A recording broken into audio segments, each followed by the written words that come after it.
New footage from Russia's defence ministry. But does it change anything? The sight of military hardware leaving Crimea and an announcement of troops doing the same will be met with cautious optimism. This is the second carefully crafted statement from Moscow in as many days after yesterday's claim that some forces were moving away from the Ukrainian border. As NATO considers its next move, the alliance's boss is still preparing for the worst. We have heard the signs from Moscow about readiness to continue diplomatic efforts, but so far we have not seen any de-escalation on the ground. On the contrary, it appears that Russia continues the military build-up. For Western allies, there is still an unanswered question. Is this just for show or part of a meaningful de-escalation? That is not normal military exercising. You don't surround a country with 60% of the whole of Russia's land forces on its borders if you're just going for an exercise.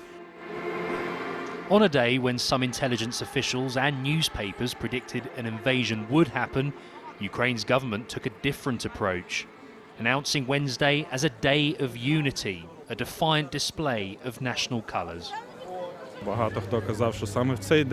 Many were saying that this is the day when Putin will attack, but we came to the biggest stadium with the biggest flag and showed that we are not afraid. We will not go anywhere from here. We will stand here for our land and the land of our ancestors. Today we need to show everyone that it is impossible to scare us, that we are confident in ourselves, in our people and our strengths. Some are also, as this sign states, praying for Ukraine to have its identity recognised by its bigger neighbour.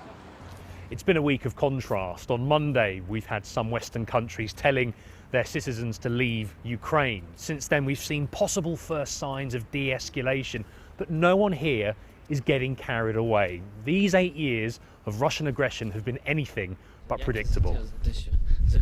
Both Russia and the West say the diplomatic door is still open, but Ukraine's President Zelensky has told the BBC he thinks Moscow's announcements are just statements which have happened for years. Joint exercises between Russia and Belarus are still very much in focus to the north, despite the claim those Russian forces will also go home once they've finished. James Waterhouse, BBC News in Kyiv.